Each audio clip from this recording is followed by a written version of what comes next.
This is Sports Talk with Phil Kornblut and Chris Bergen. Sports Talk is heard across the state on radio affiliates of the Sports Talk Media Network and is streaming live on sportstalksc.com, as well as Twitter, Facebook, and YouTube. The South Carolina Education Lottery lucky number to call in is 888-898-2525. That's 888-898-2525.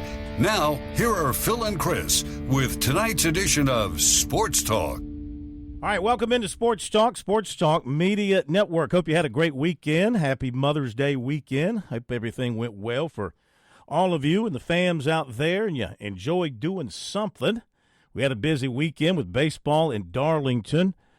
What a terrific day in Darlington yesterday. Darlington never disappoints. Never disappoints. Beautiful afternoon. I thought a good crowd on hand, and the racing was excellent, and hope everybody enjoyed being at Darlington. Those who went and those who watched on television, hope you enjoyed what they put on as far as that show goes. And so we move on to the All-Star race this weekend and then on to Charlotte. But what a popular win by Brad Keselowski. And Ford, yes, Ford still can build fast race cars as they pick up their first win on the Cup Series. I think on any of the series, pick up their first win of 2024. Meantime, Clemson and South Carolina baseball. Anybody out there can pitch? Go sign up at South Carolina and Clemson. They could use some arms right now as they were handled. Georgia took care of the Gamecocks in Columbia. Clemson was swept by Wake Forest in Winston-Salem. Kind of leaves you scratching your head a little bit, trying to figure these teams out and just what they can do in the postseason. So we'll talk about that tonight. We'll hear from the coaches, and Coach Jim Toman will join us as well to break it all down just a bit outside with Coach Jim Toman a little bit after 7:30. Had a terrific golf tournament in Myrtle Beach. The Myrtle Beach Classic apparently was a hit with everybody. Of course, the weather was really nice. The setting was nice. The course was outstanding. And you had a very popular first-time winner on the PGA Tour. And so everything went well with that. Then you had Rory McIlroy winning over in Charlotte, and that was very big and very popular too. So just a great sports weekend, every which way you could turn around here, except, of course, the results of the baseball. College of Charleston had a good weekend. They took 2 out of 3. And Chris Bergen from the Berge Palace in Sardis, they had the, I don't want to say it's the official goodbye to Gary Gilmore. They did celebrate him on Saturday. I guess the official goodbye, if the weather holds up, will come tomorrow in what will no doubt be their final home game when they play Clemson. Technically, their last game, Phil, you're right, will be tomorrow at Springsburg Stadium, assuming that Mother Nature turns into a baseball fan and doesn't wash it out. And I think, if you look at that contest from Coastal's perspective, they could really use an opportunity to play a team like Clemson and win that game, because I think that would certainly help them in terms of RPI. They helped themselves a little bit winning 2 out of 3 against Georgia State. You weren't going to lose Gilly Day. I mean, they just could not lose the resumption of that game from Friday and then split a doubleheader yesterday. And we've talked all season long about how impossible it is to sweep a doubleheader in college baseball for whatever reason. And Georgia State won game 1 on Sunday, and then Coastal came back and won the nightcap yesterday. So a little bit of momentum going into the Clemson game, and you wonder what Clemson's psyche is coming off being manhandled. And then Eric Bakich. This is the first time we've seen the other side of Eric Bakich. He comes across, sort of the mild-mannered coach who doesn't get all that upset, but he did something most coaches don't do and can't get away with, and he picked a fight with his fan base. His comments after them being swept yesterday, what we don't need is people losing faith. And they're going to anyway, because that's what fans do who've never played and have no idea how to compete. But we don't care.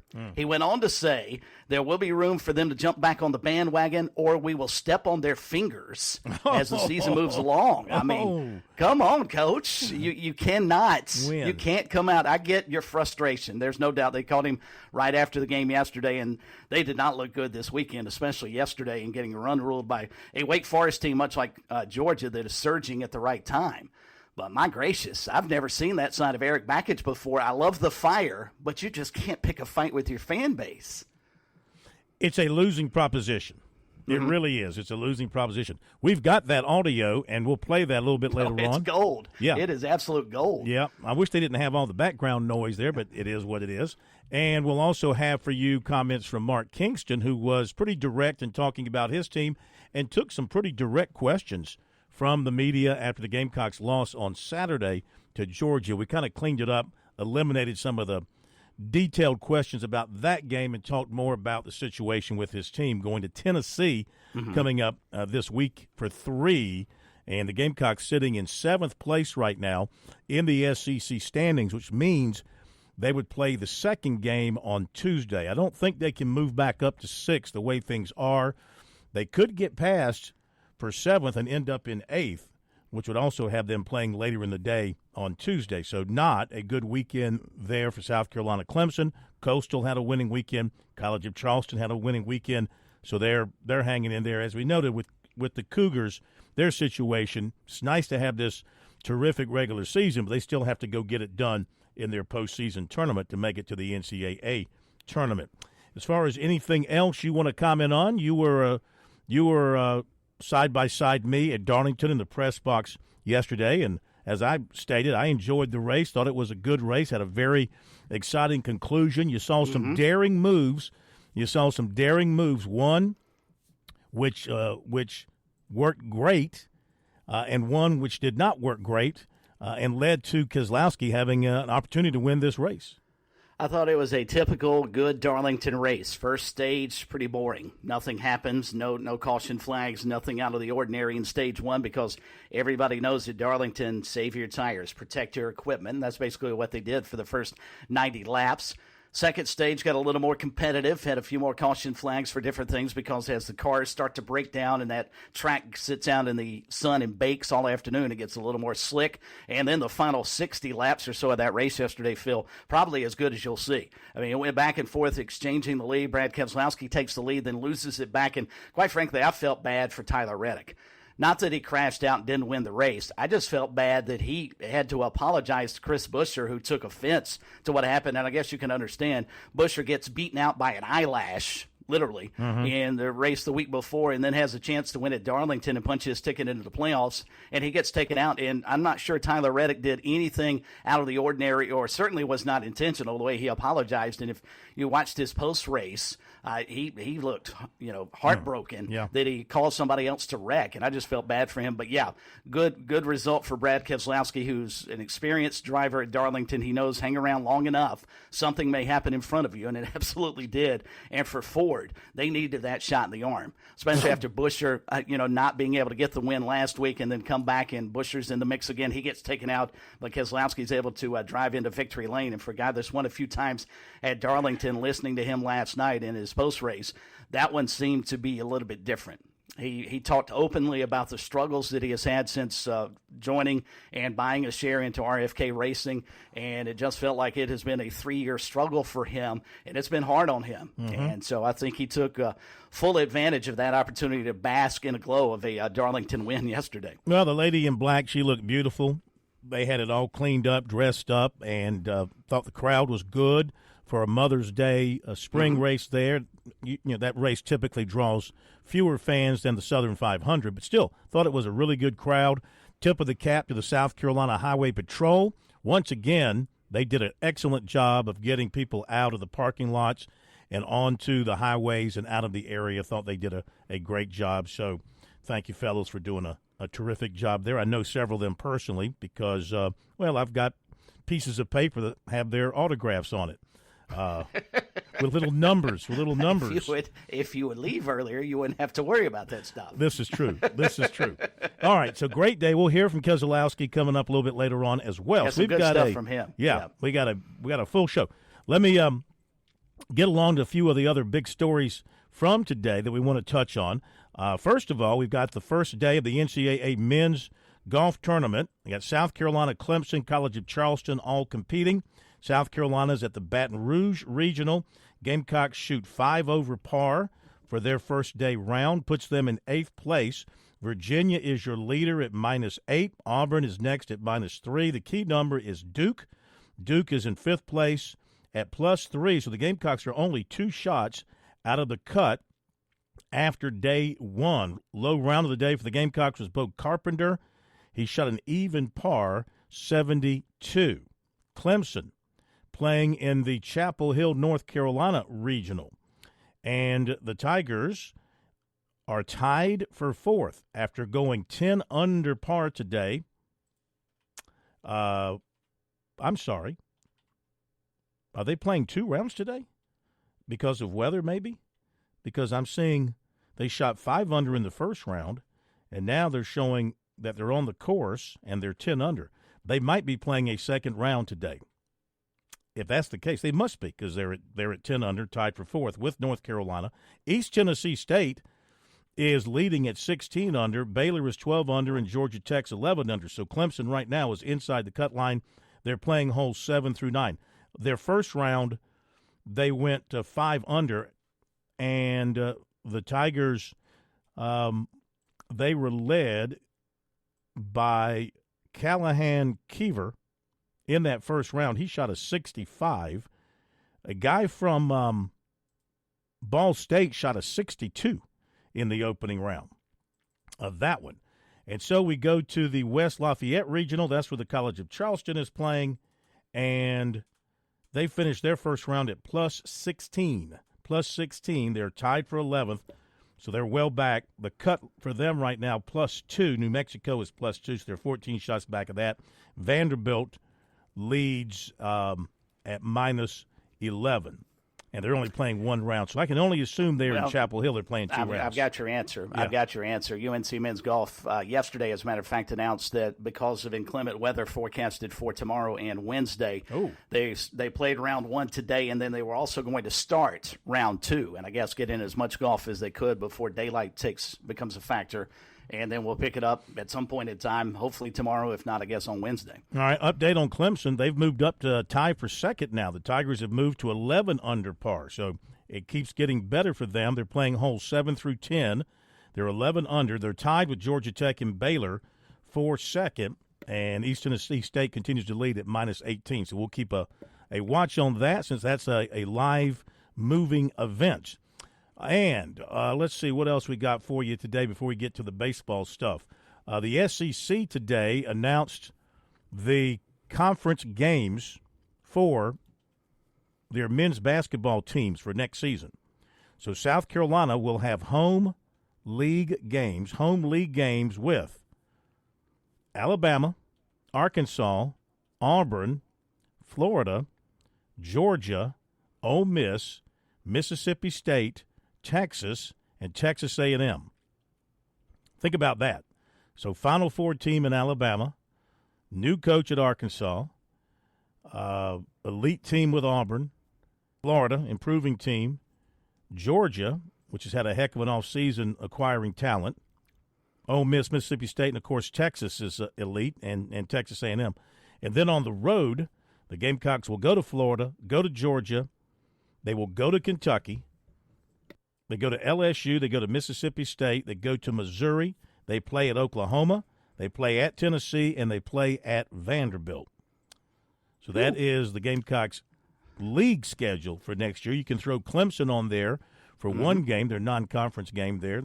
You know, that'll be one of their non-conference games. So that's the way things look there. Also, Bob Harris has got to be thrilled, though. No trip to the state of Alabama.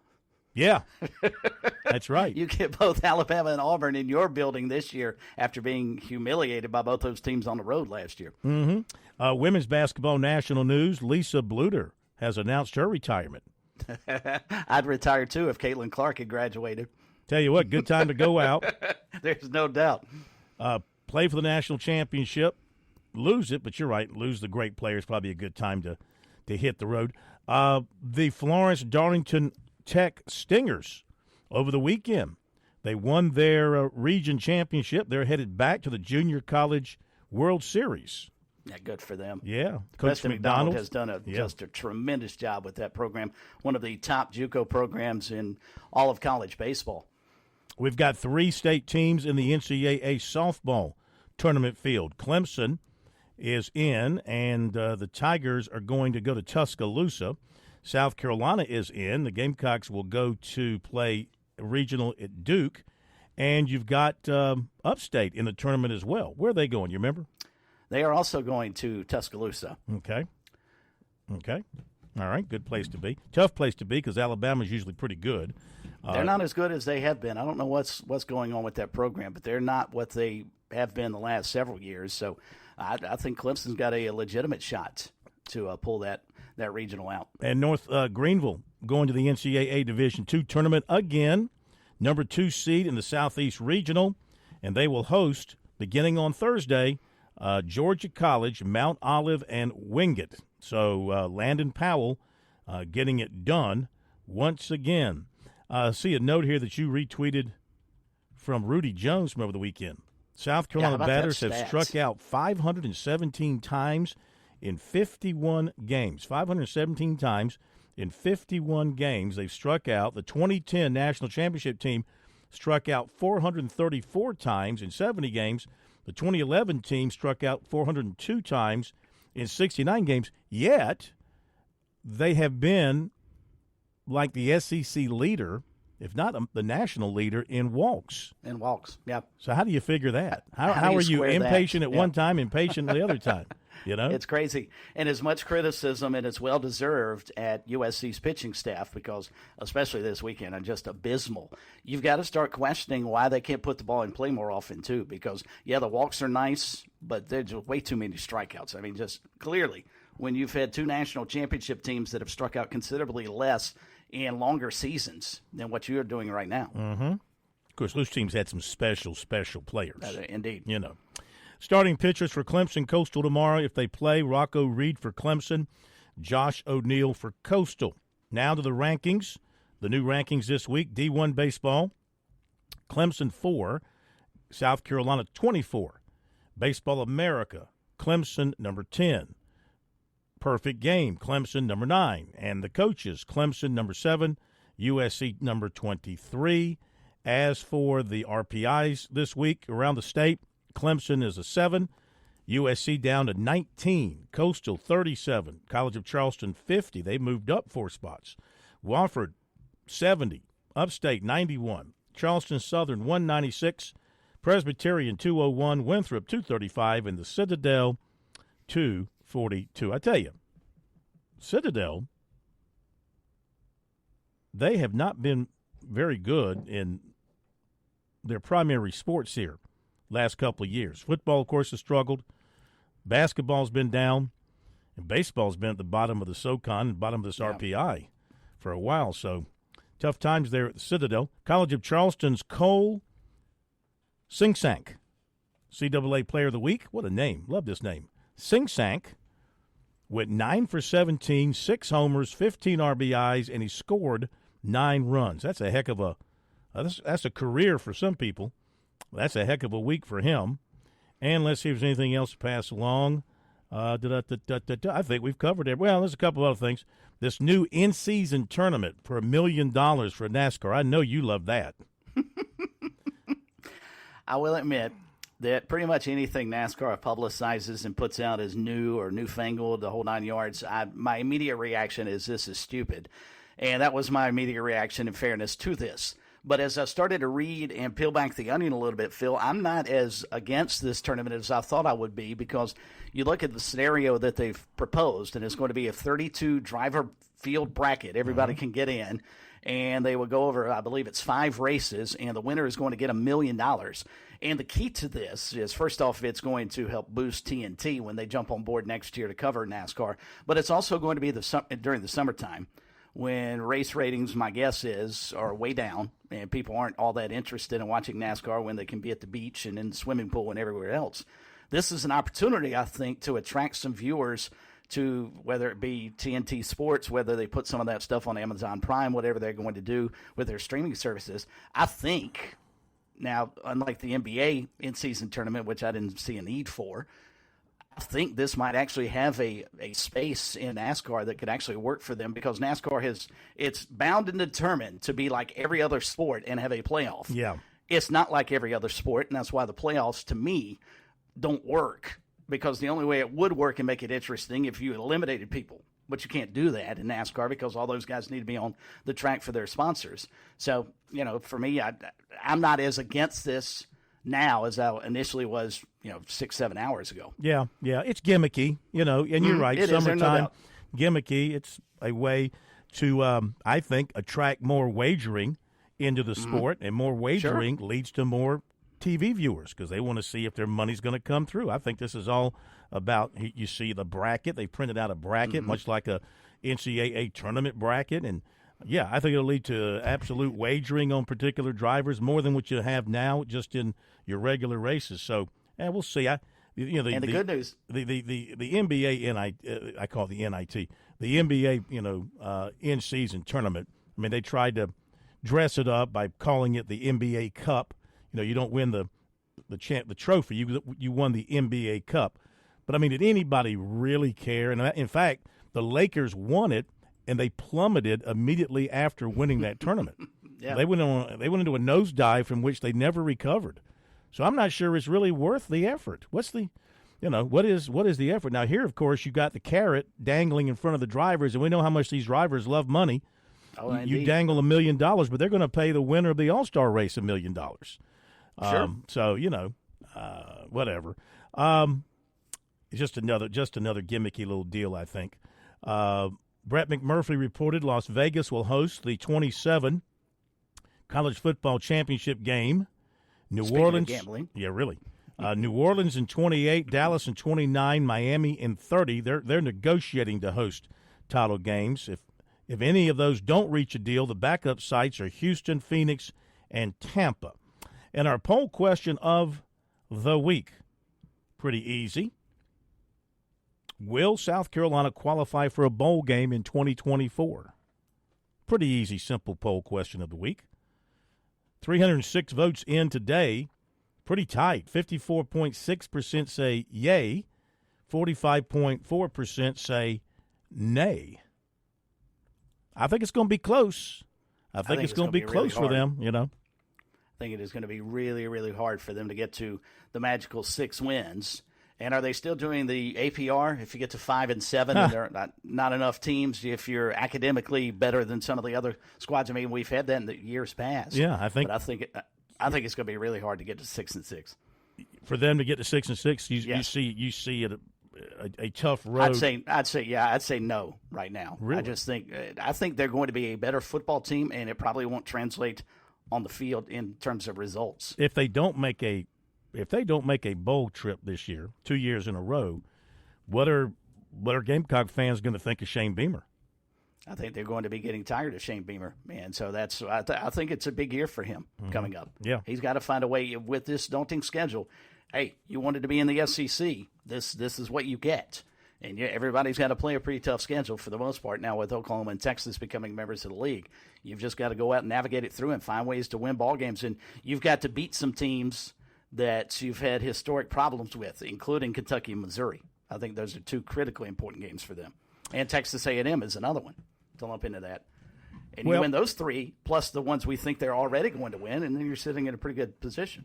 I will concur with you that it's going to be tough. It's going to be down to the wire. It might come down to the Clemson game again, and you got to go win up there. But I think this team is going to find a way to get to 7 wins. I think there's 4 on the board. That means they got to go take 3 from somewhere. And, I think Lenore Sellers, even though some clown on 3 considers him a dark horse for the Heisman, I couldn't believe when I saw that. Are you kidding me, man? That's crazy. The guy's thrown 4 career passes. I mean, to me, that's just junk reporting. That's just throwing something out on X just to get people to, of course, that's what they're supposed to do, I guess. But that's just that's just flat out foolish. I mean, let the guy start a game and win a game before you put him in the Heisman race.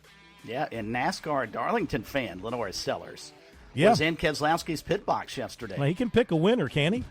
There's no doubt. He can pick a winner. All right, we're going to hit the break, and we'll come back to your phone calls. Go ahead and light up the lines. A couple are open. Number 888-898-2525. Be right back.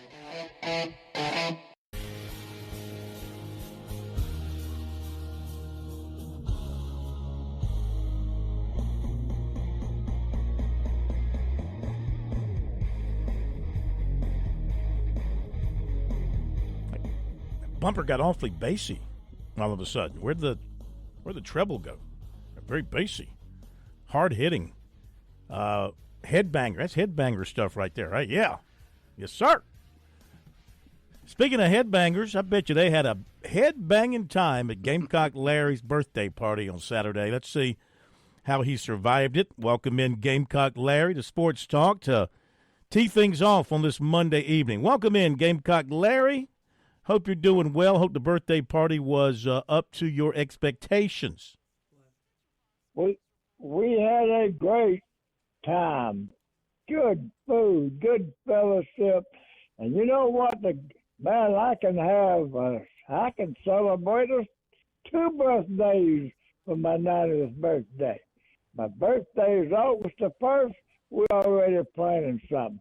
But I want to talk about this baseball team. 30. Oh, Lord, I done got mixed up now. 30, I think it's 39 runs in 3 games. Average 13. 26 walks, 7 hits by pitcher. 33, average 11 free passes per game. Yeah, they hit home runs. But if we'd have had any kind of pitching, if Kingston would have had any kind of, oh, I don't know. I'll tell you what. Tanner, get the checkbook out, write Kingston a buyout, send him on his way, and put one in there for his pitching coach. I have watched baseball, Sarge Five Field. I watched baseball long, long ago. But this is actually, I believe this is the worst. Well, it's worst weekend we've had. I mean, and then you get up there and tell me, we just this close. We gotta put it. Yeah, we gotta put it back. We gotta go ahead. We gotta go to Tennessee. But I'm gonna tell you what. I don't care what you do in Tennessee. I don't care what you do in the SEC tournament. I don't care if you even go to Omaha. You need to be gone, gone, gone. That's about all I got to say. I'm upset. Yes, I'm upset. Yeah, you are. Got a reason to be upset. You are. We were more upset than that Clemson fan base is. We ought to run him over. I mean, right, man, let me be quiet. Phil, Mr. Phil. Yes, sir. I'm sorry. But I'm sorry. I apologize. No, you're good. I ain't you're gonna good. apologize. I ain't gonna apologize. I'm just gonna say, let it go. But man, I tell you, we got to make a change. I don't care. We got to make a change either now or end of the season. Ray, get your checkbooks ready. Buy them out, send them on the way. I love all y'all. I love Ray Tanner. But he's making a mistake. If he keeps this man, he's messing up something that he helped build his Gamecock baseball tradition. Go Gamecocks. All right. Love all y'all. Thank you, Larry. Talk to you later. Thank you very much. Gamecock Larry checking in off of his birthday weekend, but he's fired up. And, he's not the problem, though. I mean, that's the fan base you want. The ones that don't call and don't care anymore, those are the ones you cannot have. When apathy sets in around USC baseball, they have lost. Mark Kingston's in big-time trouble. And I get being upset. That takes us to the question. I mean, it's not like his tenure has been a disaster, because they've had regionals and they've gone to, 2 super regionals? 2 supers. Yeah. So, but it's not the standard that South Carolina had during the Ray Tanner era, a standard that was hard, obviously, to keep up, first with Chad Holbrook and now with Mark Kingston. And Mark is trying to, just watching him, I mean, he's really trying to remain calm and even keel about everything. You'll hear him in just a little bit. He's trying to remain positive. He's trying to take the responsibility, not blame his players. Just, he's not finger pointing. He does realize they got to pitch better. It's I'm not sure. It's not unique to this program, I'm sure. I'm sure other programs some are in the same boat. But, it's a little bit hard to fathom a program of South Carolina's nature going into the last regular season series, and you're still searching for a starting rotation great now. Point. And you're still trying to kind of figure out some infield stuff as well. Well, and then what makes matters worse is you watch a program like Georgia, who has tradition, much like USC. They've won a national championship, but it has been a while. They were not very good the last couple of years. They bring in Wes Johnson, the pitching coach at LSU. He comes in one season, makes Georgia baseball better than what the Gamecocks are right now, and that's hard to swallow, I would think, for most USC fans. Well, they hit the portal hard, and they've had some success there, but then again, they struck gold with Charlie Condon. Mm-hmm. Let's face it. He's been the talk of college baseball this season, and here's a guy that I was reading a story in the AJC about him. He came from a small high school, was a kind of overweight as a kid, and kind of got himself into athletic conditioning, and went to Georgia as a walk-on, a preferred walk-on. They redshirted him for a year. And then, I think last year he hit 20. Didn't he hit 24 home runs last year? I believe that was right. He hit some home runs last year. It's not like this guy hasn't done it before. Of course, he's on such a tear this year. But that entire lineup is scary. They hit, if my memory's right, they hit 12 home runs in the series. 12 or 13. I think it was 12, maybe 13. And one guy hit 5, but it wasn't Condon. No, it was somebody else in the lineup. I'll go back and look at the lineup. But they had one guy hit 5 home runs in the series, but it wasn't Charlie Condon. No, and the problem you ran into, and it's what we talked about going into the series. You can pitch around Condon, but the guy you're talking about is Trey Phelps, the freshman who they were able to maintain through the coaching change. And I think Wes Johnson deserves a lot of credit for keeping him in the fold, because I think he was a highly recruited guy coming out of high school, but he's a Georgia guy and wanted to play for Georgia. And then he came in and, you pitch around Condon, that's fine. But their whole lineup, top to bottom, gave USC fits. It wasn't just Charlie Condon. 888-898-2525, South Carolina Education Lottery lucky number for you here on Sports Talk. Carlos Powell officially introduced as a new boys basketball coach at Gray Collegiate, the former USC star, the former standout from Wilson High School, who came to South Carolina and I thought just did a great job in developing and making a name for himself and making a career, and a super individual too. Humble to this very day, and really enjoyed covering him back in the day at South Carolina. He was always very good to deal with. A little surprised, though, because of his roots here in Florence, that he left Wilson to go to Gray Collegiate. Well, yeah, but great opportunity. No, there's no question. But Wilson has a great basketball tradition as well. It does. He was part of that, of course. Yep. Remember the great Tommy Johnson when he was coaching there, and the teams that he would roll out year after year after year at Wilson. They were pretty special back in those days. Let's go to Ron in Greenville. Next up on Sports Talk.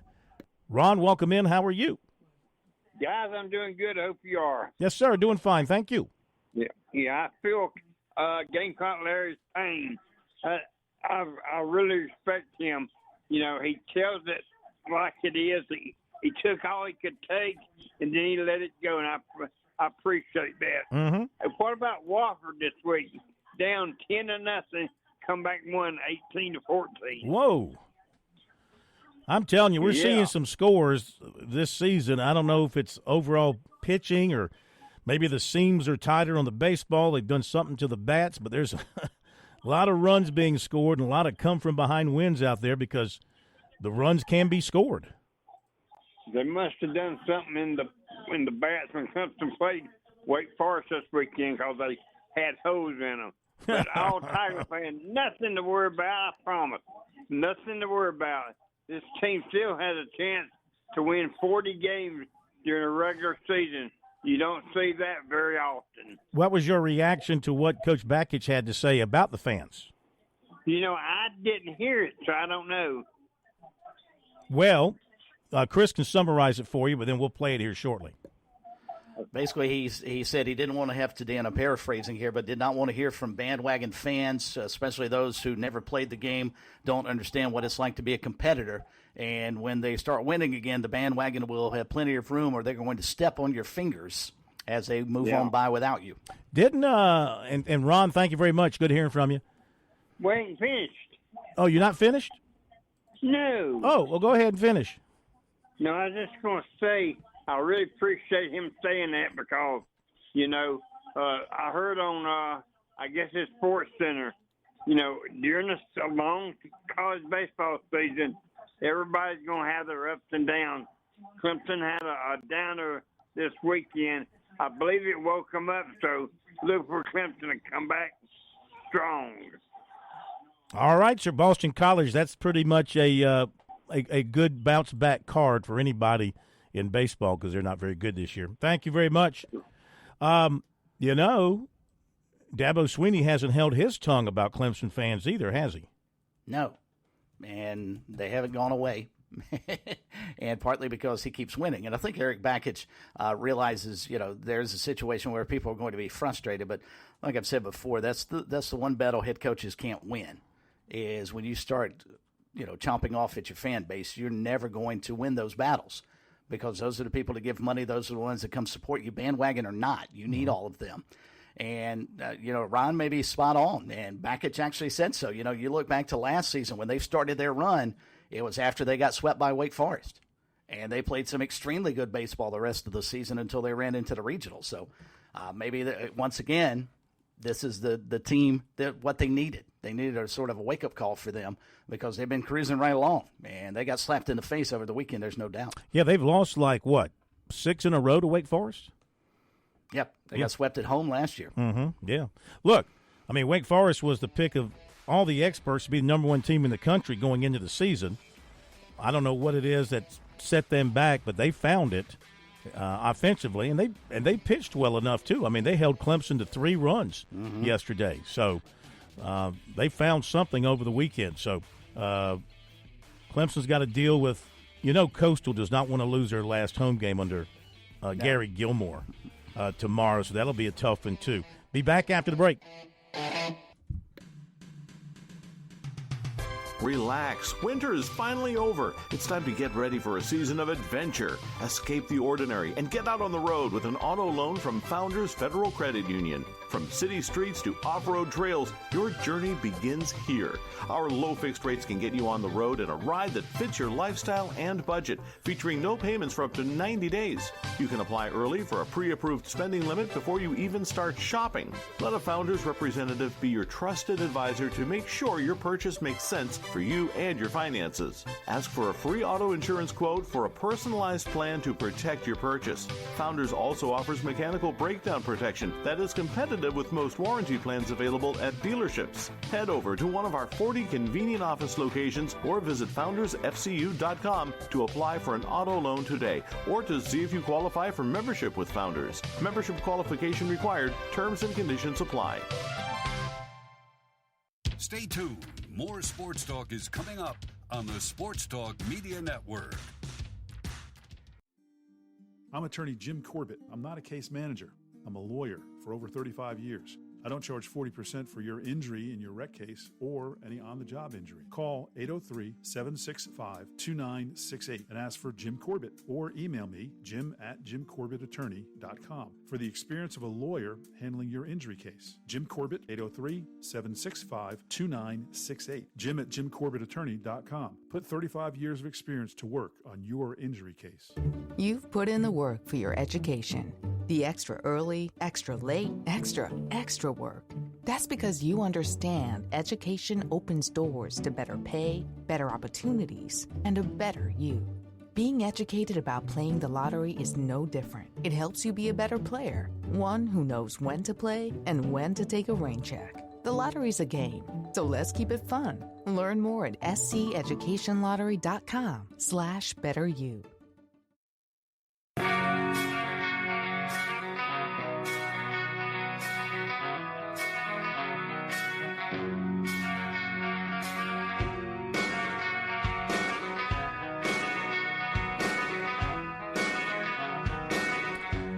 Well, today must have been panhandling day for the Clemson football team, Chris.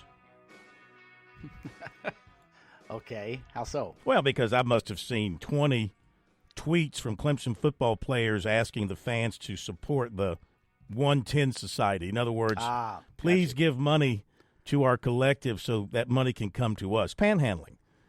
I think it's kind of embarrassing, to be honest with you. I consider it's embarrassing by ADs. I consider it to be embarrassing by coaches. I consider it to be embarrassing by players to take the social media, video, YouTube, whatever, and ask people to send money so that you got to, you're trying to make the argument we can't win if you don't give us money. So what happens when you lose and you still wanted to give money? I mean, I just think it's embarrassing. Obviously, somebody tells the Clemson players, hey, everybody go to your social media accounts today and ask for money. Because I must have seen 20 different tweets. And it's not just I'm not picking on Clemson. I just happen to, follow their players and see it pop up. I'm sure same thing happens with other schools as well. Yeah, we're not following Michigan football all that closely. No, I just think it's embarrassing. I think it's beneath. No, it should be beneath. It should be beneath. You shouldn't. Is this what NIL is? Okay, so now, this is how we're going to pay the players, but they have to go ask. They have to grovel, to get their deals publicly, to get the fans, guilt the fans into giving money because if you don't give money, we're not going to win. Is that the deal? I mean, I hear that. I see that from the recruiting people that cover these schools. When they don't get a player, it's because they're not getting enough money. They're getting outbid by the bag is bigger somewhere else. It's just. You think that's legitimate reporting and they actually believe that, or are they asked by the universities they cover to put that message out there so that narrative may stir up more donations from the fan base? Yes. Yes. Probably both ways. Probably both ways. We've been talking about the Eric Bakich comments. I want to get to it before we hit the break, then we'll get back to phone calls.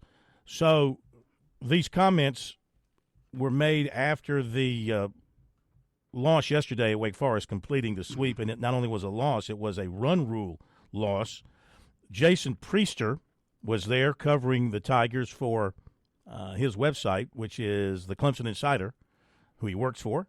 And so here's the audio that he recorded as Bakich was talking to a group of reporters. So here you go, Eric Bakich. We just need to play better, and they outplayed us all weekend. They were the better team all weekend. It actually wasn't even close. They just outperformed us in all facets, coaching included, and we just got to get back to playing good, which we will. I mean, we ran into a buzzsaw. They're on a heater. They're playing really well. They've got a lot of confidence.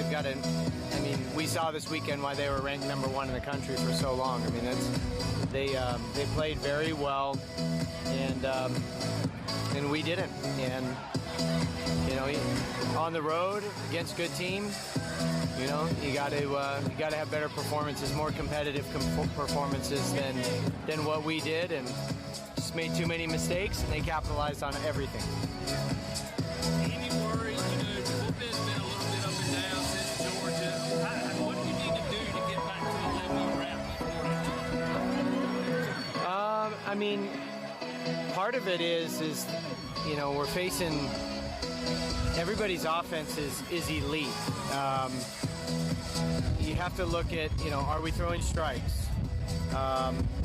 It starts with that, strike percentage, and we have too many free passes. Like you can live with a team earning their way on and getting hits. You don't want to see pitches thrown down the middle, but you'd rather see pitches thrown down the middle than walks. And right now we're too many free passes combined with when we do make a mistake over the middle against a team like this, they hit it out. And we've got to find some answers. We gave some other guys some saw some new guys in there this weekend, and we'll figure it out. We'll find the right blend and the right combination, but ultimately we're not adding anyone new to the roster. We got our guys. We like our guys. We just got to pitch better. We got to hit better. Got to coach better. Got to do it all better. We weren't good enough this weekend. So whether you're talking about the bullpen or the offense this weekend or whatever, it just wasn't good enough. This isn't the level of play that's that's going to be a championship level of play. We've got to get back to that. Last time, Wayne came in and swept you guys last year. Y'all didn't lose again until regional play. Y'all take another run like that. Sure. Deeper into the season. Oh, for sure. This would be the time to do it. This is the best time. I mean, we probably started our heater last year a couple weeks too soon. But this would be a great time to regroup, refocus, get up, re-engage, and start playing better. And confidence is a fickle thing. You can lose it quick and gain it quick. And they had all the confidence in the world, and we didn't. And we can get it back, and we can go on a hellacious run. And I am stand here to tell you today, I am not panicking, not for 1 second. I believe in this team. I like our guys. We'll be fine. This will end up being a really good thing. We needed this. Maybe we'll look back and say this is what we needed. But what we don't need is, people, losing faith and, they're going to anyways, because that's what fans do who've never played and have no idea how to compete. But we don't care. We don't listen to it. We don't care what people think. We're going to get back and we're going to do our thing, and they can jump back on the bandwagon or we'll step on their fingers. Either way. Another tough road game Tuesday at Coastal. I think it's Gary Gibbons' last home game. What's that kind of mean when Coach gets him in his last home game?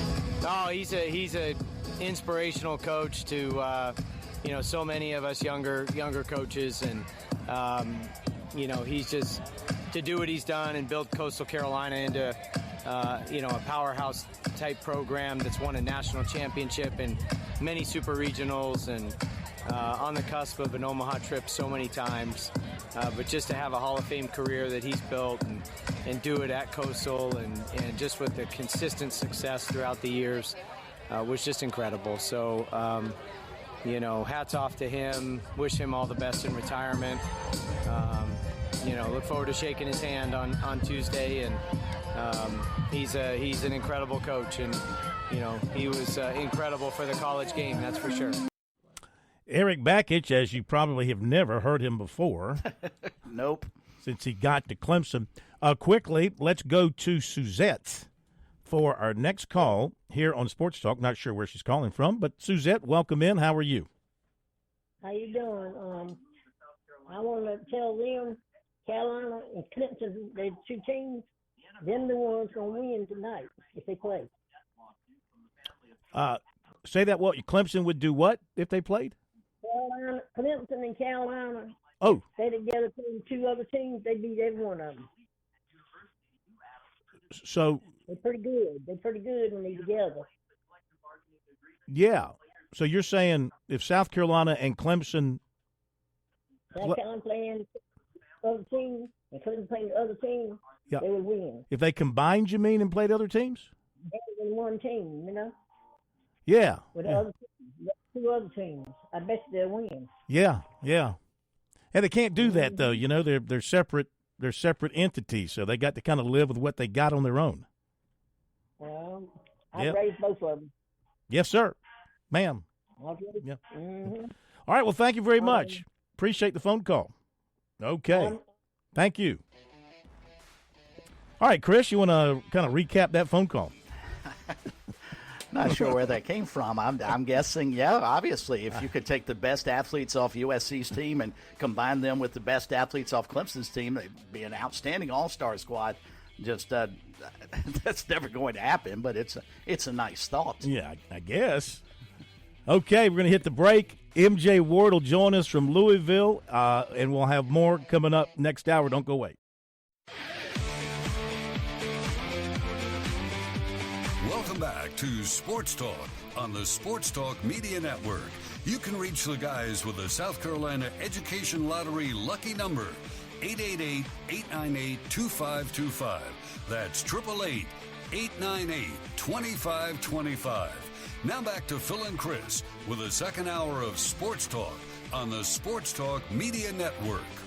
Okay, we're back. It is Sports Talk, Sports Talk Media Network across the states, and good to have you with us on this very busy Monday night. Got a lot to come. We got recruiting coming your way. Take more phone calls. Some Mark Kingston comments as well. Comments from Brad Keselowski. Visit from Jim Toman, just a bit outside. So we got a lot to do. MJ Ward joining us in just a moment from Louisville. Update on Clemson, and the Tigers have moved up to second alone in their regional in Chapel Hill. Of course, they're playing the second round. I imagine they're pretty close to being done. It's got to be close to dark there. 15 under the Tigers are as they're playing the backside, wow. 10 through 13. Yes, sir? I was just saying, wow, that's an impressive round they have pieced together, round or two. Well, yeah, this is for the 2 rounds combined. 15 under, 10 under on their second round. East Tennessee State's the leader at 22 under. So Clemson's in second, but the key point is they are 6 shots clear of the cut, which is the top 5 right now. So they're in good shape. And as far as the best round going on for Clemson in this second round, Jonathan Nielsen is 4 under on the round. So he's tearing it up, having a good second round. So Clemson is in excellent shape as they're playing 2 rounds in Chapel Hill because of the concern about the weather. Of course, golf is big in South Carolina. South Carolina took a lot of pride in hosting the Myrtle Beach Classic on the PGA Tour. That turned out to be a grand success on the Grand Strand right across the border in Charlotte. We had the Wells Fargo, which was huge as well, an elevated event on the PGA Tour, won again by Rory McIlroy. We had the LPGA event up in New Jersey where there was a lot of eyes on one particular player as she was trying to extend a winning streak. And now we turn our attention to the PGA Championship in Louisville, where our man MJ Ward, senior writer for Golf World, joins us here on Sports Talk. MJ, great to have you with us once again. How are you? It's a pleasure to be with you guys, and really exciting times in the golf world. A lot of great things that happened, and it was good to be in my own hometown to see the impressive win by Rose Zhang yesterday. It was really impressive to see her play. I mean, she birdied 4 of the final 5 holes to get a 2-stroke victory over Madeline Sagstrom. It was impressive play by the 20-year-old who will turn 21 by the end of this month. She's going to be the next big thing on the LPGA Tour? Yeah, I would think she has every opportunity to do that. It's amazing. Her first 2 wins happened to be in New Jersey, and she's the defending champion at the event that will be played this coming week, the Mizuho Americas Open at Liberty National. So it'll be interesting to see how she progresses. I mean, clearly Nelly Korda, having won 5 consecutive events, she just came undone on the 3rd round, but it was impressive nonetheless to have somebody put that kind of winning streak. Unfortunately, she didn't really get as much media attention because she happened to be doing her streak just as Scotty Scheffler was really picking up the pace on his side. Yeah. And now we turn our attention to the PGA Championship at Valhalla in Louisville. Tiger's going to be there, of course. Saw where he arrived yesterday and started putting in some work. But let's go ahead and dismiss the Tiger story. Are we expecting anything spectacular from him, or just another run-of-the-mill 2 days from him, or even if he makes the cut, won't be in competition come the weekend? Yeah, I just don't. The best way I can explain Tiger Woods, somebody asked me this. I said, well, Tiger is like Old Timers Day, but he still thinks he thinks he's still in the real game, and it's I don't mean to be disrespectful. I mean, when you won 15 majors and you have over 80 PGA Tour wins, but everything about Tiger now and his golf is about the past. There really isn't a future pathway that I can see for playing 72 holes. I mean, if he makes the cut, that's a tremendous story, but I think at some point, it gets old after a while. If that's the best you can do is making cuts, eventually it's going to dawn on him, Phil, that, competitive golf at the very high level is just not going to work anymore. I mean, it happens to everyone. It's just a question of when. I just think with Tiger, it'll happen at some point. It could happen this year. I mean, I have said this. It would not shock me that at the end of this year, if he does not perform at a high level, that he may just simply say, I will no longer be playing at the elite level, and maybe he'll then retire from then until he opts to play maybe in the champion side when he turns 50. But again, I'm speculating on that happening. Part of one of the things that made Tiger, it was the ability to play through everybody else saying what could not be done, and then he did it. But now the reality is that his body has got more miles on it simply because of the surgeries, and the talent level that exists globally there's nothing like it, both on the men's side and on the women's side. So, the game has evolved. The only thing is that Tiger at 48, he's more about yesterday than about tomorrow. All right, looking ahead to this tournament at Valhalla, reading some things about the course. Firmer, faster. They say maybe even more demanding. What's going to be awaiting the golfers when we get to the real deal on Thursday? Well, the difficulty is that the weather pattern is going to be very subjected to thunderstorms, and there'll be intermittent showers. There's going to be some spots when it will not be raining. The caliber of the players today, Phil, is just. I mean, you just saw what Rory McIlroy did on a stretch of holes at Quail Hollow, and to amplify what was said by, I believe it was said by Trevor Immelman yesterday on the CBS telecast. Quail Hollow is anything but an easy golf course, and if you watch Rory McIlroy in full flight, he just played awesome golf for a 6-7 hole stretch. It looked like he was playing, without any hesitation or any type of fear. When these guys get going, they can shoot whatever number is possible.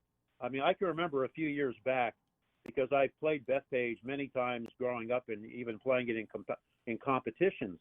When Brooks Koepka went out with 63-65 to set the record of 128 and to do it at Bethpage Black, that was just, I mean, there's no words to describe that kind of play. I mean, it's just off the charts. So I would not be surprised. I think one of the things that I think really is the missing storyline, Phil, is golf has not really had a battle between the key participants. So take Scottie Scheffler, take Brooks Koepka, Rory McIlroy, Ludwig Åberg, and maybe even Jon Rahm. If golf is going to make a move in terms of attention this week, the key players need to be the ones battling each other in terms of getting the Wanamaker Trophy to take home with them.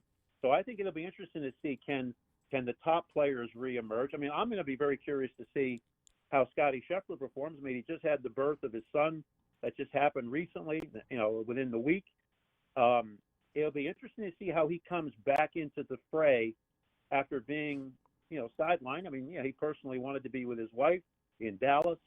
So he's been off the circuit for 3 weeks. You now have the emergence or reemergence of Rory McIlroy. His last major that he won came 10 years ago at Valhalla. And then you always have, in my mind, I always call him the Darth Vader of golf, Brooks Koepka. I mean, he's the kind of guy that, if he's in his way of thinking, he doesn't fear anybody out there. And when you've won 5 majors, he's the defending champion. There's going to be interesting to see. And then, of course, you have the new generation of players. Ludwig is obviously one of the top ones to talk about, but Moronk from Poland is another one that comes to mind. Tommy Kim. I mean, there's a number of these younger guys that could possibly break through and claim their first major championship. So it's going to be interesting to see how the super elite players go. I mean, if Scottie Scheffler were to win the PGA championship, he will then have done what Jordan Spieth did 9 years ago, which is win the first 2 majors of the year. And then all of a sudden, that changes the entire calculus as we prepare for the U.S. Open at Pinehurst. MJ, I wanted to follow up on your comments regarding Brooks Koepka. If I'm not mistaken, last year when he won the PGA Championship, the week before he won on the LIV Tour, and I think he's in that same pattern once again. What is it about his golf game that he's able to ramp things up probably better than anybody when it comes major golf time? I just think the main strength of Brooks Koepka is he doesn't let distractions get to him. I've attended I don't know how many press conferences where he speaks. The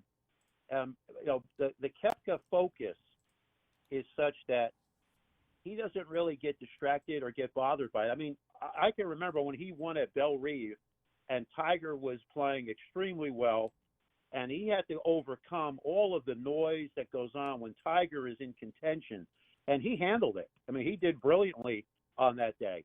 I have a lot of respect for him because he doesn't allow himself to get sidetracked. Now, there's only 2 times when I saw him not really play well in a final round of a major. One was at Kiowa when Mickelson took him out, and of course, when Jon Rahm won the Masters event in 23, Brooks was just not at his, form. But overall, besides Mickelson, nobody's won more major championships. So I would say, if he gets in the mix of these things, he's not in awe of Rory McIlroy. He's not in awe of Scottie Scheffler. He knows what he's capable of doing. And with his putting, which is always the key with these guys, I mean, who's putting the best? If Brooks is doing what he did in Singapore and brings that kind of game forward, I would fully expect him to be close to the lead in this championship.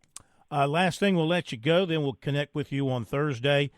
The course, what should we expect from the PGA setting this thing up? Expecting, of course, the very heavy rough, and what else should we be looking for from Valhalla? Well, I think the main person that has always done a superb job, the head man for the PGA, his name is Kerry Haig. Kerry is extremely skillful at knowing how to set the golf course up. Valhalla has been updated by the Jack Nicklaus team so that the golf course itself, has a few more wrinkles to it. The 2 nines are completely different. The front 9 is more set in lowlands. The back 9 goes into the interior hardwoods, and it has much more of a grade changes in terms of how the terrain moves about. I think it's going to be exciting. I will tell you this, among fan bases in the United States, when you get into the Ohio River Valley area or western Pennsylvania or even Charlotte, as they played at the Wells Fargo, the turnout for this is going to be really exciting. It's been 10 years since they were back, and I think it's going to be great to be on hand to see once again what Louisville is all about. If they thought the Kentucky Derby is special, as it was in the first Saturday in May, this is going to be equally special for the town of Louisville and all the folks that are in that area. Now, we love the majors, and we're going to love this week. We thank you. Thank you for the great insight. We'll talk to you Thursday. Guys, always a pleasure. Take care, and we'll talk to you then. You got it, buddy. Appreciate it, MJ. MJ Ward from Louisville. He'll be there for the tournament. Of course, he does a great job writing for several publications, but primarily Golf World out of the UK. This is like I say with MJ, he's a writer of international repute. So we appreciate him being with us and does a great job. And, of course, George will be along, talk more golf, and keeping an eye on the NCAA regionals. Clemson now at 14 under. The Tigers are tearing it up on this second round. They're very firmly in second place. Be right back. Major Billy Downer here from the Department of Natural Resources, and DNR is excited to announce the implementation of Go Outdoors SC, a new online licensing and boat titling system that you can access right from your phone. Through this new system, customers can purchase their hunting and fishing licenses, renew their boats, apply for lottery hunt opportunities, and complete electronic harvest reporting requirements. For more information, visit Go Outdoors SC at your local app store. The South Carolina Education Lottery has a new rolling jackpot, and trust me, our state hasn't seen anything this big before. How big? Harbortown Lighthouse big? Bigger. Bigger than the Ravenel Bridge? Even bigger. Not bigger than Table Rock. With this new rolling jackpot, Palmetto Cash 5 is officially too big to ignore. Palmetto Cash 5 draws nightly, so play today. Check if your numbers are winners in the Players Club app or at seeducationlottery.com. Overall odds are 1 in 10. Top prize odds are 1 in 850,668. You're listening to Sports Talk on the Sports Talk Media Network. We're back in a moment. George Bryan for Tsunami Bar Sports, our inventor. David Abernathy has always said Tsunami Bar technology allows us to take the training to the grass. Now I know through my sport of golf that natural agility can be converted to athletic ability. And why is this, Tsunami Robbie? Transferring the training to the grass. This may be the most undervalued characteristic of the Tsunami flexible bar technology. The Tsunami bar action loads and unloads at the concentric and eccentric transition points. This is what we call reversal forces, and the Tsunami bar is the only bar and training device that I know of that can train these reversal forces adequately at speed. Hey, this is Phil Kornbluth. The Tsunami Bar is a terrific training device, whether you're working on your fitness or your golf game. It's convenient, it's easy to use, and you won't feel beat up afterwards. Be sure to click on the digital ad on SportsTalkSC.com and get 5% off any order using promo code BBB5. Don't wait, order today.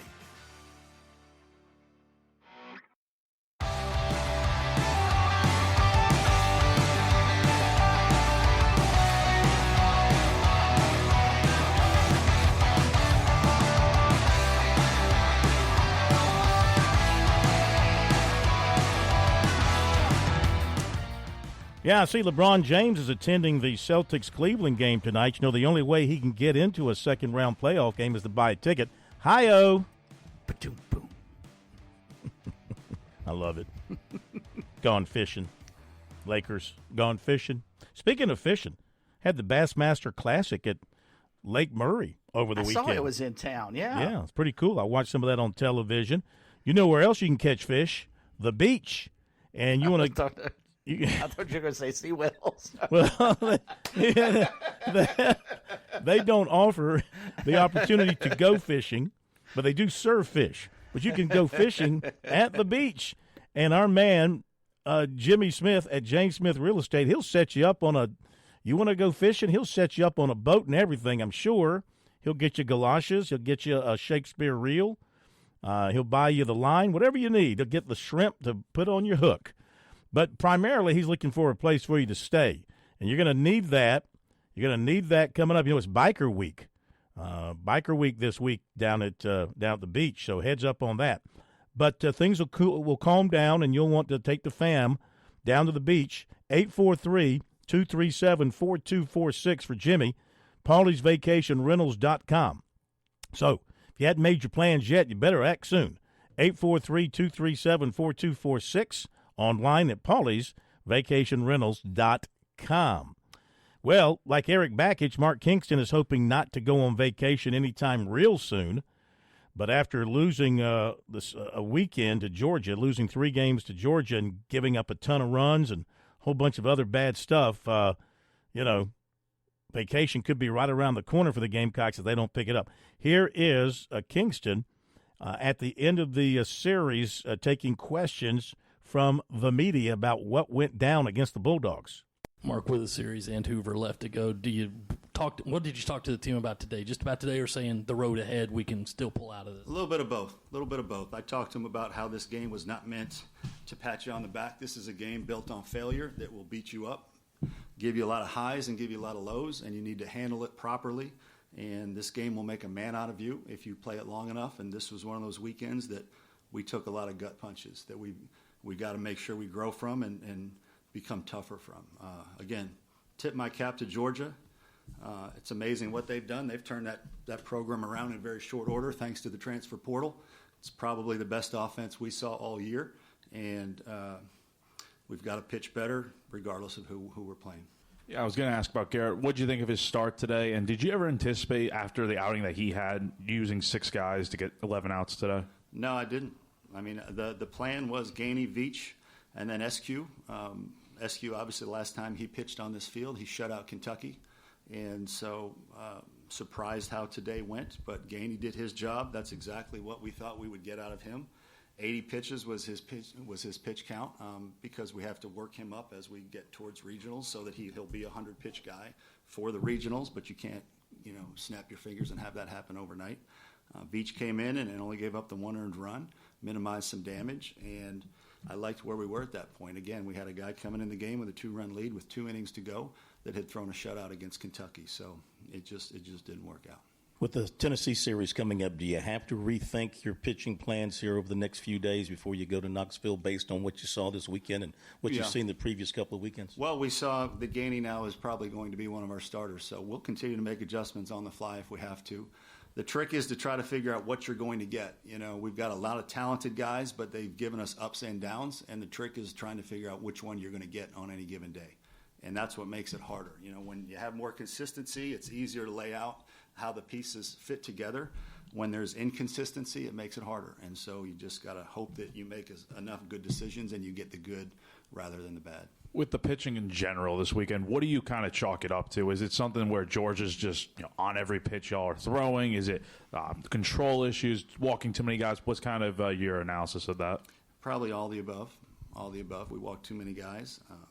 But again, Gainey showed that you can get it done against them. That's a really good offense, maybe the best we've seen. And I'd have to say, as of right now, it's the best we've seen. I know we have a really good Tennessee club next week, but this is the best we've seen in our ballpark. And we've had Arkansas, and we've had Vanderbilt, and we've had Texas A&M, and we've had a lot of great teams in our ballpark. That was the best offense we saw all year by far, and we just have to rise to the challenge better than we did this weekend. Is there anything at all you can take from a series like that where kind of all 3 days fell apart? You have to wipe the slate clean completely and kind of start over going into next weekend? That's what you have to do. You have to wipe the slate clean. Again, as I mentioned to the team, we've had some really high highs, and this was a low low. It's the first time we've gotten swept this year. And, again, I thought we were going to win the game going to the 8th inning. I thought it was going to be another one of those where, okay, we found a way to keep our head above water, and we'll just move on.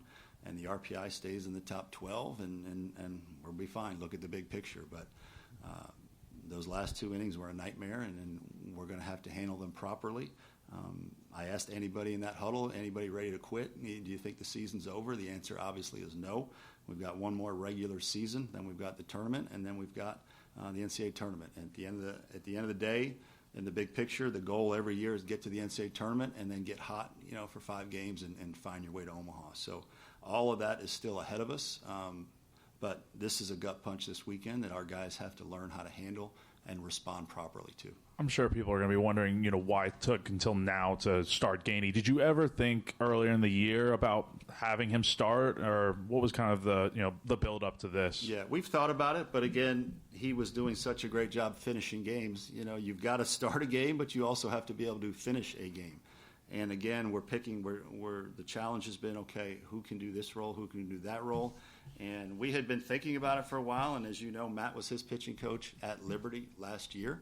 And Matt's opinion was that for now, at least the first half of the season, he liked him better in this role than he did as a starter at Liberty.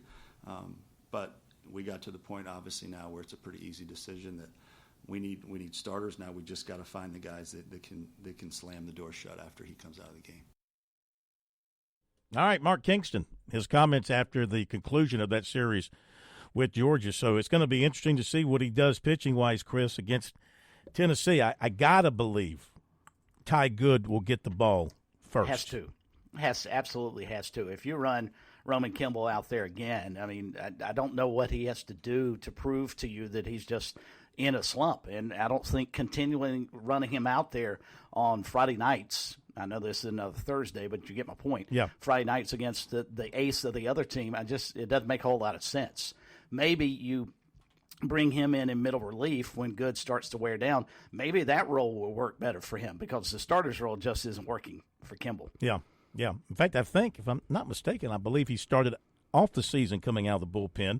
Then they made him a starter, and then they've gone with this two-headed monster thing on the first game of the series. But Good has obviously been the better of the two, and you might as well go ahead and roll the dice and give him a start. So Gainey's going to be one of the starters. So now you could, let's see, he pitched on, Saturday, right? So Sunday, Monday, Tuesday, Wednesday. You could start Gainey Thursday on 4 days rest. Maybe they want to give him 5 days rest. Yeah, I would imagine they'll go Good, Gainey. I would go Good, Gainey, and Jones. Possible. Your point, though, from earlier in the show is the key thing to hit on. A team that's elite is not still worrying about its pitching rotation on the weekend heading into the final week of the season. Exactly. Be right back. Just a bit outside. He tried the corner and missed.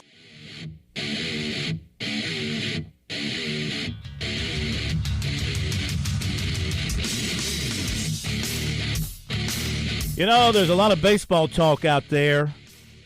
A lot of it softballish. Not here, not now, not with just a bit outside with Jim Toman. This is hardcore hard ball on Sports Talk. Coach, good evening. How are you? Phil, how you guys doing? I'm doing great.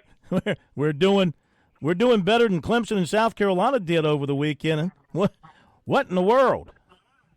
Well, it was a bad week. As Coach Tanner would say, it was a bad week.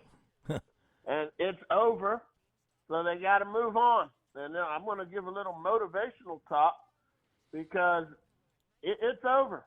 Now, the thing that they have to do is how are they going to react, okay? We got to turn this into a positive, Phil, for both them squads. It was a rough week. We got swept. Clemson, they're in the best shape of between Clemson and South Carolina. And you got Coastal Carolina and College of Charleston. They're all fighting for their lives to get in a regional right now. I think Clemson's RPI is still 7, so I still think they're a national seed if they can win tomorrow at Coastal. And give a quick shout-out to Gary Gilmore. On Saturday, they had Gary Gilmore Day, and they retired his jersey. Great coach, great friend, Hall of Famer. And, if they can make a run here late, they're trying to get in a regional. Now, they're 7th or something, or tied for 7th in their league, but Coastal's RPI is still good enough to get in a regional at this point. But let's go back. Let's start with Clemson. They went down 3 in the RPI. Despite getting swept by Wake Forest, they're still 7th in the RPI. So, they had such a good year that, they finally had that big bump in the road and everything, the sun came up today. I think it did down there. Yep. They're still a national seed. I mean, depending on this weekend, and all the games are important, but even the ACC tournament, they're 17-10 in the ACC. They'll probably finish second overall to North Carolina, I would assume, in the ACC.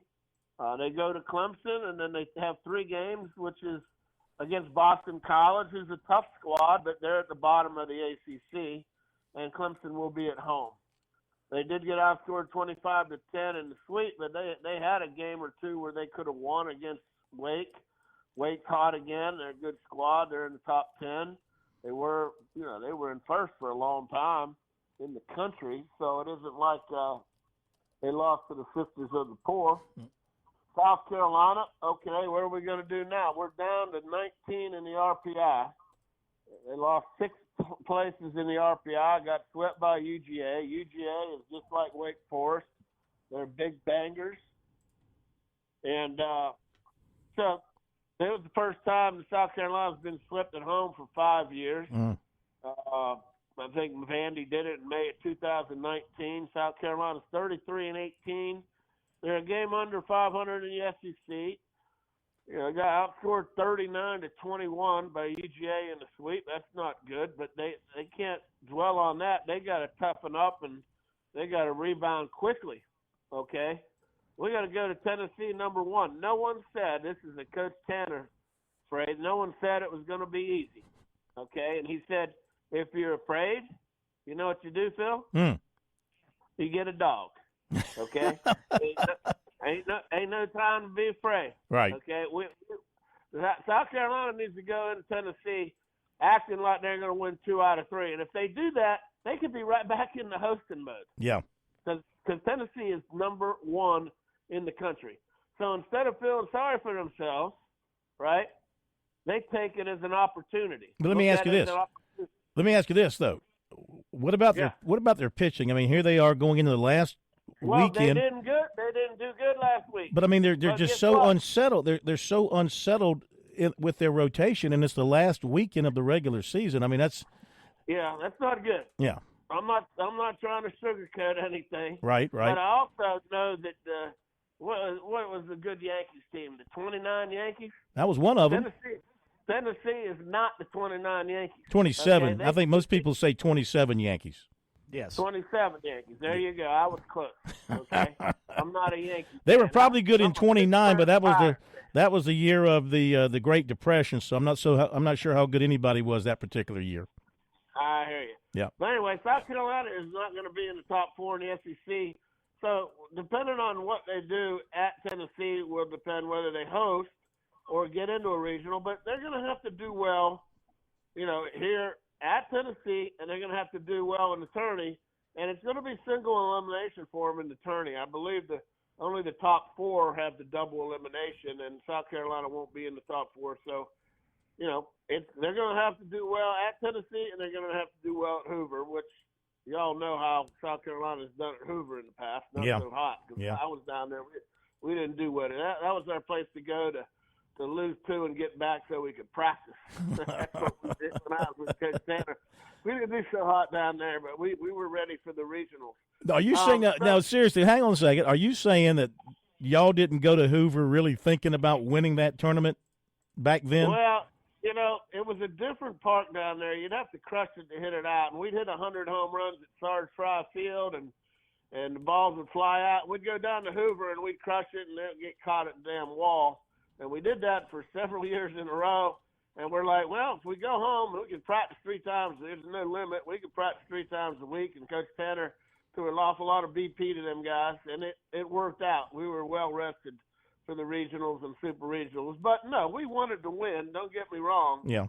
But it wasn't the worst thing to lose because you get to rest. Yeah. And you get to go. Of course, we didn't rest much. Coach Tanner, we'd have double and triple sessions. That guy would kill me. But anyway, Coastal Carolina had a decent week. They did what they needed to do. They did beat Georgia State 2 out of 3, but they basically they're 31-21. The good thing about Coastal Carolina right now is that their RPI is still 37, which is still a team that could be considered for a regional. The problem is in the Sun Belt Conference, South Carolina is 13-14. Which isn't that bad, but it's like tied for 7th in that league. So Coastal and Georgia State, Phil, do you know they scored 73 runs, 62 hits, and hit 23 home runs in that series? I mean, it was absolutely crazy. But Coastal did win 2 out of 3. It was Gary Gilmore Day on Saturday. I got a chance. They asked me to send in a video wishing him the best in his retirement. I think they picked me because Gilmore was about 25-2 against me as the head coach. When I was in the Big South at Liberty, we hardly ever beat them guys. So I think that's why they picked me for a video. But anyway, great guy, great coach, Hall of Fame career. But boy, he could coach, and he had great players. They beat you 1-0 in Lexington to win the Big South the year they won the national championship. You were the catapult. How about that? The way I look at it, we finished runner-up that year in the national championship, and then I got fired.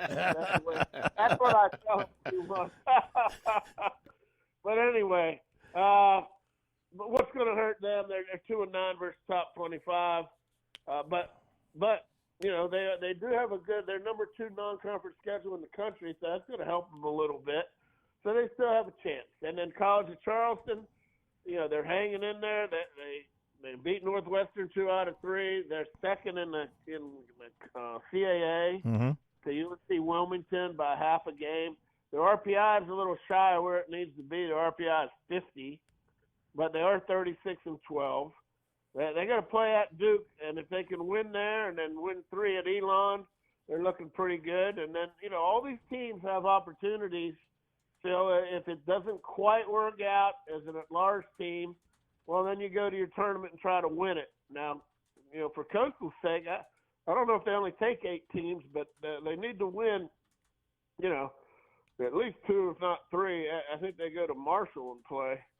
Or they play, at Marshall. So, you got to get in your tournament to have a chance to win it. And all them teams have a chance to win their tournament, and that's how you get in overall. You don't have to worry about the at-large deal. But, the rest of the state, USC Upstate, they're second in the Big South. Their RPI is 91. They're a nice squad. PC's leading that Big South. Believe it or not, PC's RPI is 201, and they're leading the Big South at 15-6. But you don't get anything for winning, the Big South regular season, you got to win the tourney, and that's how PC got in. I believe it was last year or the year before they got in. Yeah. So I could see someone like Upstate or PC, winning the Big South tournament. They're right there. There's 4 or 5 teams about the same records, and anything can happen. Wofford's having a nice year, 70 RPI, but they're only 10-7 in the league. Charleston Southern 20-28. Citadel is still struggling. Winthrop still struggling. Real quick, going to give you a couple shout-outs. I know you can get on me if we're going over, but go ahead. Hey, it's coming down to crunch time. We got to get some of this info out there. One more shout-out to Gary Gilmore. They retired jersey number 14 at Coastal Carolina. Shout-out to a former Landon Powell, former Gamecock. North Greenville got the bid to the NCAA D2 World Series. Shout out to Flodar, which is Florence Darlington Tech, going back to the JUCO World Series in Grand Junction. That's a big deal for the JUCOs. Yep. Congrats to Francis Marion's coach, Art Anabidit. Yep. If that's how you pronounce it, I always just say, hey, Art, how you doing? Because his name's hard to pronounce. He's won 704 games in 24 years. Great career. He's shutting it down. He's retired. Also, shout out Maryland Eastern Shore. We got it going still. We have the perfect, imperfect season intact. They're 0-45. Ooh. They're 0-27 in the Northeast League. They have they're 305, which is last in the RPI. They got a game at UMBC and 3 at Sacred Heart. They got 4 games left to be imperfect. We'll see what happens there. My advice down the stretch, when you're talking about South Carolina, Clemson, and all the teams, it's time to get tough, okay? We still have great opportunities, time to compete. And like Coach Tanner said, if you're afraid, get a dog. How about in the words of ex-Steelers coach, I'm showing my age here, Chuck Noll, growing up winning all them Super Bowls, Chuck Noll's big saying is, whatever it takes. And that's where these teams are right now. Can't feel sorry for themselves. They got to get their ass up off the floor, do something about it, and get it done. So I'm pulling for all the in-state South Carolina schools, and we'll see what happens next week.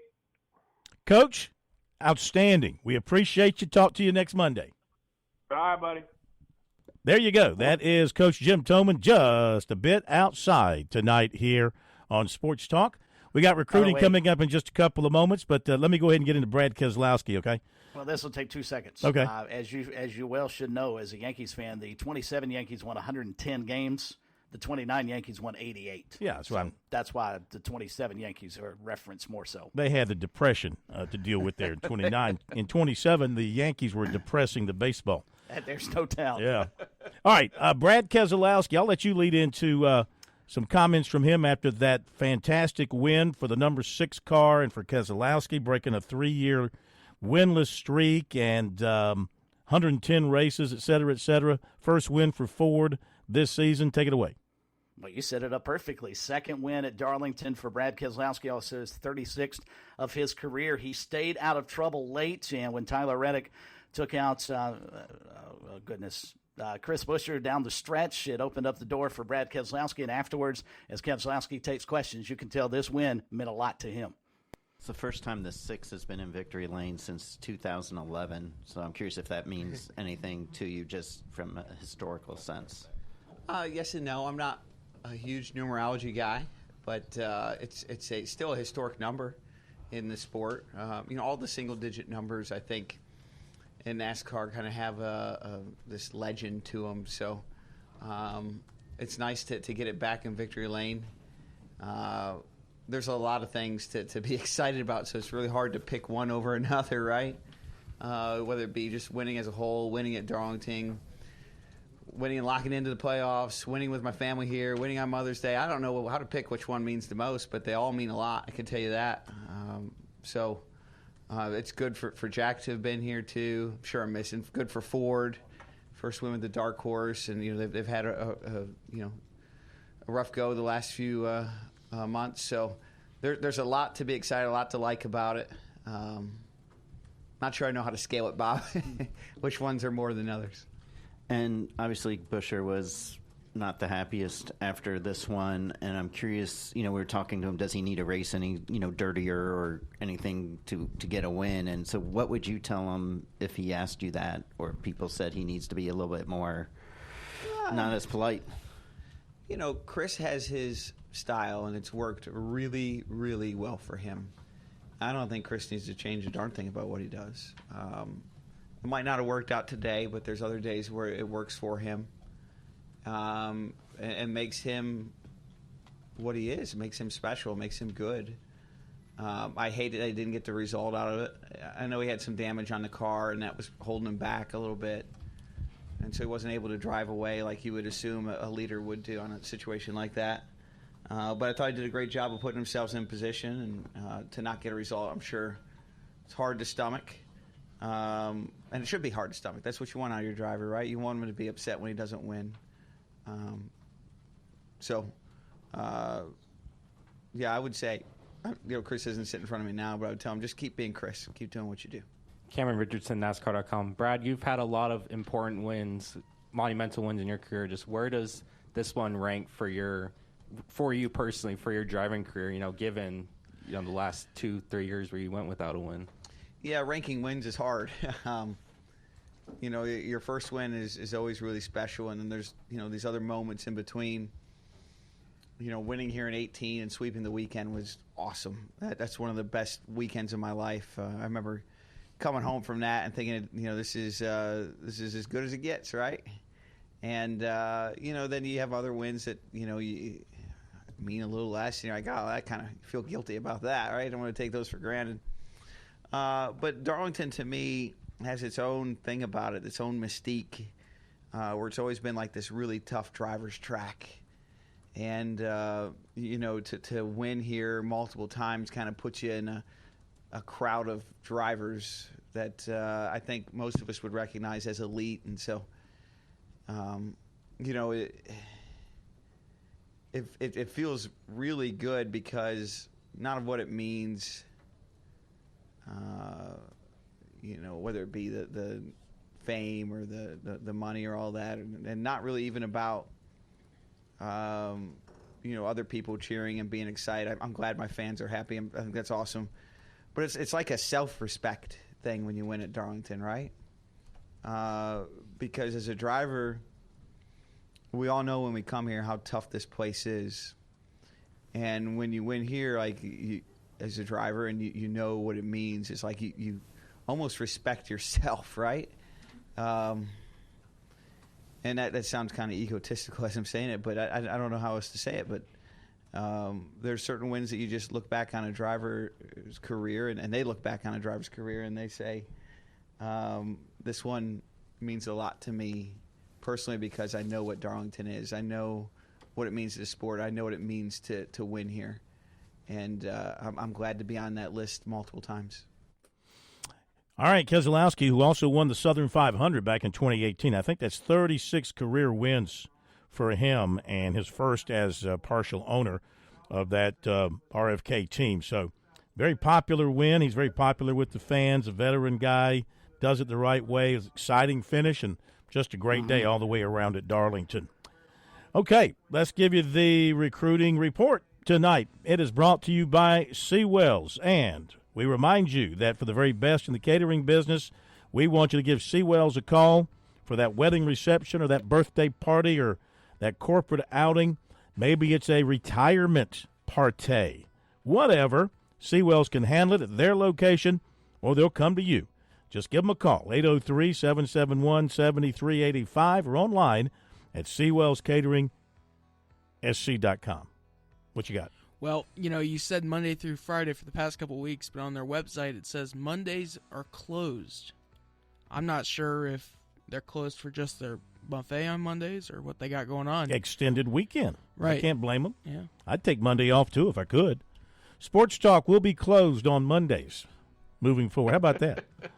That would actually be nice, but the problem is the key Mondays are always holidays, and we end up having to work because they're important sports days, i.e. true. Memorial Day, i.e. Labor Day. This is true. But Tuesday through Friday, then, for the best buffet in the business, that is Seawells from 11 till 2. Check it out. It's only about $15, $14.50, and you will not be disappointed. Okay, to the recruiting. South Carolina is going to get a official visit middle of this week from 6'11", Jamie Vinson out of Austin, Texas, Oak Hill Academy in Virginia. And he was committed to Vanderbilt before Jerry Stackhouse was fired. And so when South Carolina lost Trenton Noah to Kentucky, that opened up a spot. The coach at Oak Hill is Jarek Stoneman, who used to be here in Columbia. He reached out to Kerry Rich, the special assistant to Lamont Paris at USC, made the connection, and they've done the work, and they've got him coming in for a visit. Now, he's at Rice today for a visit. He is a developmental player. His coach will tell you he's got great talent, size, wingspan, skills, but he needs some developing, whether it's South Carolina. Kentucky is also getting involved. Kentucky has reached out, and they've told him the same thing about development. So wherever he goes, I wouldn't expect him to be immediate major contributor. Might be a guy that you redshirt, and then you bring him on for the next 3 or 4 years. But Coach says he's a great kid, hard worker, comes from a great family. And Texas Tech, Cal, Ole Miss, Tulsa, Nevada, some of his other offers before he committed to Vanderbilt. Clemson will have an official this week from 6'7", Illinois State transfer Miles Foster. This is per CBB content. He's also visited Notre Dame last season. He averaged 12 points and 8 rebounds a game. 6'6", Jameer Jones of Bradenton, Florida, who had USC on his short list, committed to Providence. Clemson women signed 5'6", Mia Moore, a transfer from UAB, 15 points, 9 rebounds, 3 assists per game last season. Football. Wide receiver Eugene Hilton, 6'2", 170, Zionsville, Indiana, the son of former NFL receiver T.Y. Hilton, made an unofficial visit to Clemson the end of last week. He told On3 the visit was awesome. Clemson is not yet offered, but Hilton is hearing a lot from Tyler Grisham, and he went down to visit him at his school. Georgia, Michigan, Wisconsin, and Purdue are also strongly in the mix for Hilton. He's got a visit to Wisconsin June 7th, one to Georgia the following week. He caught 46 passes, 836 yards, and 10 touchdowns last season. Clemson target safety Jordan Young has scheduled an official visit to Michigan June 21st, replacing Tennessee on that date. He has Clemson, Florida State, and NC State the first 3 weekends. Clemson target cornerback Grayson Littleton of Tampa was offered by Georgia. Rock Hill receiver Malik Clark said officials USC May 31st, North Carolina June 7th, NC State June 21st. He also plans a day visit to Georgia May 30th. USC is no longer down for a visit from linebacker Nathaniel Owusu Boateng. This is per Chad Simmons of On3. He's out of IMG Academy. He had the Gamecocks scheduled May 31st.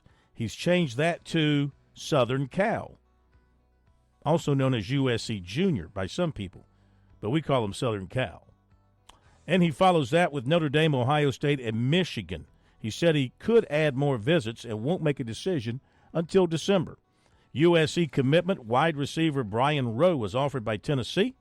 USC offered offensive tackle Taryn Hedrick, 6'5", 305, Naples, Florida, and USC offered 2027 defensive end T.K. Cunningham, 6'5", 230, of Loganville, Georgia. There you go with recruiting, unless Chris has something to add. I do not with regards to recruiting. I do have an interesting story out of the NFL to wrap up the show tonight, though. Okay.